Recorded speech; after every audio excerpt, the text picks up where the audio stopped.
ओम श्री गुरुवे नमः। काशी के गंगा तट पर बैठे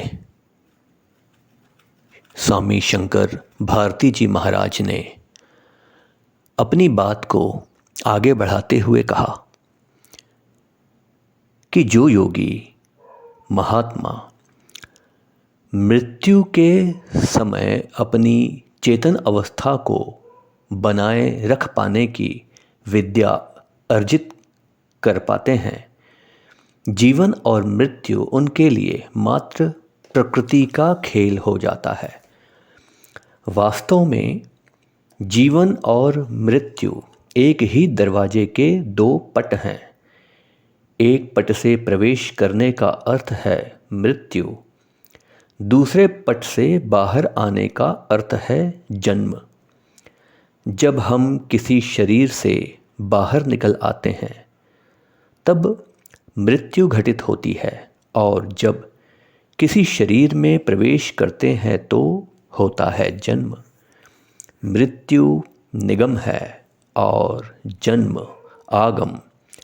आध्यात्मिक दृष्टि में निगम का अर्थ है योग और आगम का अर्थ है तंत्र। शंकर भारती जी महाराज कहते हैं, सचेतन अवस्था में मृत्यु की प्राप्ति हो, इस कला विद्या की शिक्षा देता है योग, और चैतन्यता में जन्म लेने की कला विद्या सिखाता है तंत्र। जिस तरह योग और तंत्र में कोई भेद नहीं, उसी तरह जन्म और मृत्यु में भी कोई भेद नहीं। दोनों प्रक्रियाएं एक ही हैं।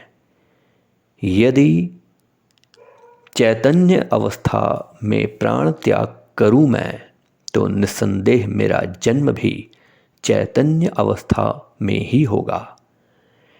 शंकर भारती महाराज कहते हैं, उस समय जब हमारा जन्म चैतन्य अवस्था में होता है तो मुझे पिछले जन्म का सब कुछ याद रहेगा। पूर्व जन्म की स्मृति अत्यंत मूल्यवान है। पिछले जन्म में मैंने क्या क्या किया, क्या शुभ कार्य किया, क्या अशुभ किया, यदि यह सब मुझे याद रहेगा तो एक ही गलती की पुनरावृत्ति नहीं होगी। कारण उनमें नवीन रस, नवीन आकर्षण कुछ भी निहित नहीं होगा। जो बातें अथवा वस्तुएं हमें बार बार आकर्षित करती हैं, उनका आकर्षण भी धीरे धीरे कम होने लगता है। उन्हें दोबारा प्राप्त करने का उत्साह भी समाप्त हो चुका होता है। सतर्क, ज्ञान और चैतन्य होकर रहने के लिए अभ्यास की आवश्यकता पड़ती है। ये अभ्यास ध्यान के माध्यम से ही संभव है। ध्यान की अवस्था में हम मृत्यु की स्थिति का अनुभव कर पाते हैं।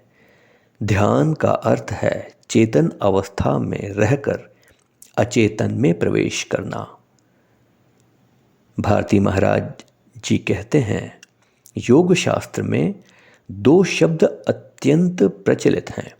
प्रथम वैराग्य, द्वितीय अभ्यास। हर आहट में, हर क्षण में मृत्यु की चिंता करना है वैराग्य।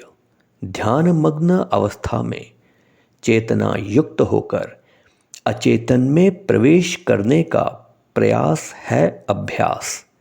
जो लोग जीवन भर वैराग्य और अभ्यास की साधना जारी रखते हैं, वे ही मृत्यु के समय सचेतन अवस्था में रह पाएंगे। उनकी सतर्कता और ज्ञान दोनों ही स्वाभाविक हो जाएंगे। एक ओर जन्म, दूसरी ओर मृत्यु और मध्य में जीवन। ये तीनों घटनाएं ही अति गुरुता युक्त हैं। जन्म यानी अतीत, मृत्यु यानी भविष्य, और वर्तमान यानी जीवन। किंतु प्राकृत पक्ष में इन्हीं तीनों विषयों से हम अनजान हैं। पहली घटना घट चुकी है, दूसरी घटना भविष्य में घटेगी, किंतु तीसरी घटना तो घट रही है। शरीर था, शरीर है, किंतु नष्ट हो जाएगा।